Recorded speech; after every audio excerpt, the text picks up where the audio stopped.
طب الشخص ده يستاهل ياخد منهم ولا اصلا ما يستاهلش؟ بجد يا حبيبتي الحياه مش مستاهله. الحياه مش مستاهله زعل ولا كره ولا نفسنا ولا غل ولا حقد ولا ان نعمل خطط علشان اضايق بيها حد او احرق دم حد. انتي في علاقه مش مرتاحه فيها، انا مش مرتاحه في علاقه، مع السلامه.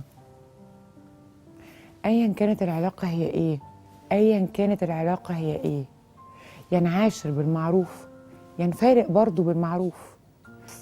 ان انا احقد على حد او اغل على حد او اشيل من حد او ربنا ينتقم منه الموضوع بسيط قوي. الحياه مش مستاهله خالص يا حبايبي خالص. انت عايشه قد ايه؟ لو حسبتيها على الناحيتين، يعني لو خدتيها بالناحيتين، لو انت فضلتي ماشيه بمبدأ انا عايشه قد ايه وان الحياه مش مستاهله، كل اللي مضايقك في طريقك هيقع منك، هتسقطيه خالص. شش امشي وبأدب، لا عايزه منك ولا عايز مني، خلاص خلصنا. خالتي وخالتك وتفرقوا الخالات. ولو مشيتي على مبدأ هو انا عايشه قد ايه هتنبسطي، لانك هتعيشي مره واحده بس. ولو فضلتي ماشيه على مبدأ انا عايشه قد ايه هتحاولي تسعدي نفسك. ولو فضلتي ماشيه على مبدأ انا عايشه قد ايه، الحياه هتبقى اهدى كتير كتير. مش هحتاج غل على حد، غل عليه ليه وانا عندي وقت؟ مش هحتاج اقعد افكر في حد مضايقني واقعد اعمل له مؤامرات وانا عندي وقت.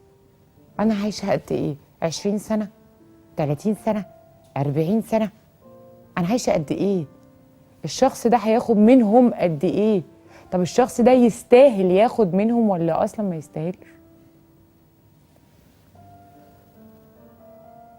فالحقيقه انه انا كنت عايزه اتكلم معاكي من بعد ما ابتديت اقرا مشاكل كتير قوي فيها كم حسبنه وفيها كم انا عايزه اخد حقي، انا عايزه اخد حقي، انا عايزه اخد حقي، انا عايزه اخد حقي.